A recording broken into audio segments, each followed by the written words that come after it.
Now, I really love the mail service. I really appreciate everything that it offers, but there are some things about it that really annoy me and make no sense. So that is what today's video is going to be about. Like I said, I've not got a problem with the mail service as a whole. You know, I enjoy seeing the mailmen walking around in their shorts ready to post the mail, but there are a few times when the mail service has really screwed me over, to be honest. So this is an open letter to the mail service and anyone involved with it, because if you can stop these things from happening again, then that will be brilliant. At the beginning of the month, I was looking for cards for Mother's Day online. I thought, okay, let's look at some of the Mother's Day cards. I look and I see some alright ones, and then I find one that is just perfect. This is around about the 1st of March, and Mother's Day is on the 6th of March. So I go to the checkout and it says the estimated delivery time is the 10th to the 14th of March. That doesn't make any sense. You're telling me that you're going to try and deliver your Mother's Day cards a week after Mother's Day happens, okay?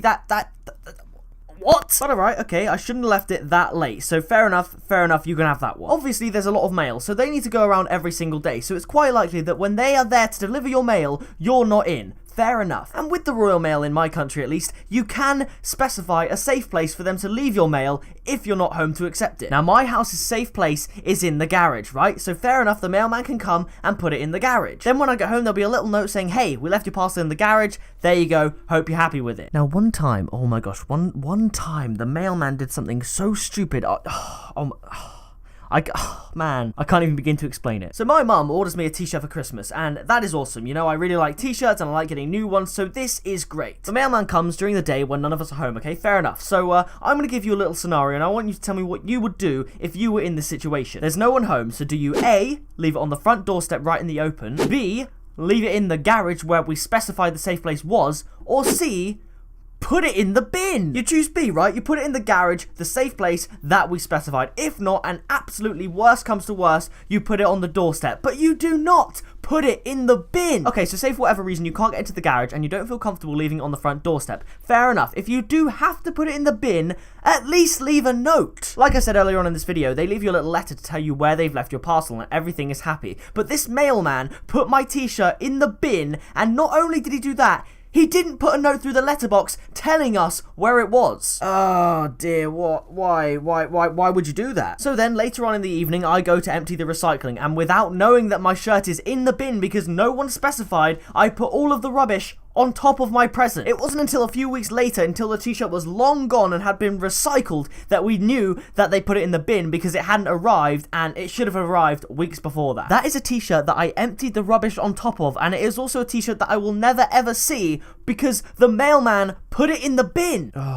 Why would you do that? That does not make any sense. If you're a mailman, you're probably aged from about 30 years old to 50 years old, so you have your fair share of common sense, so why would you put my present in the bin and not tell me that it's in there? I just don't understand it. Where do they find some of these people, okay? I swear. Given the fact that some mailmen have such a low level of common sense, their job interview must literally go like this. Hello, could I get a job as a mailman, please? Alright, so your CV looks pretty empty, but we have one question for you that'll decide whether you get the job. It's got absolutely nothing to do with past experience, nothing to do with even the amount of brain cells you have. The job interviewer will just say this one question. So, do you like wearing shorts? And if they like wearing shorts, they've got the job. Tell me now, have you ever seen a mailman, even when it's 6 AM, even if it's snowing, not go out in shorts? That's all they do. They wear shorts and that's it. Do I put the parcel in the garage or the bin? No, you don't have to know that. You just have to be able to wear shorts on a cold day. I am still pretty hurt about this. I never got that shirt. I bet I would look great in it as well, but I never got it. Delivery times also don't make sense. Like, you can't rely on that. So just buy it a few months in advance, then you know you'll get it. But I mean, hey, the mail service is pretty great. Like, if I want something to go to somewhere in America,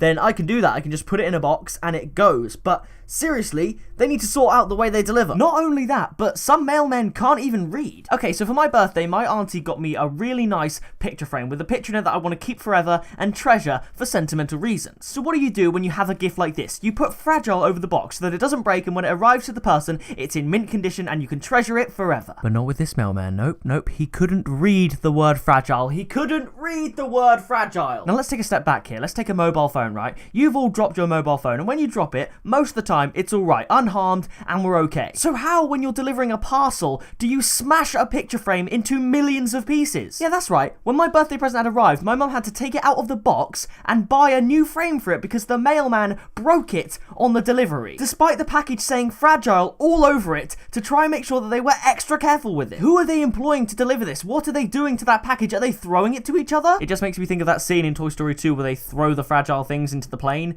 That's literally what must have happened. And another thing, oh my gosh, when you have to answer the door and they try and hand over the parcel. Why is it whenever I open the door to answer to the mailman, I feel like I'm committing a crime when I sign for the package? I get that feeling that they're looking at me as if I'm not old enough to sign for it when I am. I'm 18 years old now. It's just when there's a package and I have to sign for it, I feel like I'm committing a crime when I'm completely entitled to whatever is in that package. But on the other side of the spectrum, some mailmen seem way too keen to give you the parcel. I've opened the door before to a mailman who's probably in his 40s with long hair and a beard, and he just gives me the parcel and that's it. No identification, no signature, he just gives me the parcel. I could be a friend staying over who could then steal the parcel, but the mailman doesn't care because he's got his shorts on. So the moral of the story is, don't buy cards on the internet, and don't trust the mailman to put your package in the safe place that you specified, and also, don't expect to see a mailman wearing trousers anytime soon, because as soon as that happens, he's getting fired. If you did enjoy this video and want to see more like it, then be sure to hit the like button down below and subscribe, because I might start making these more often, because it was pretty fun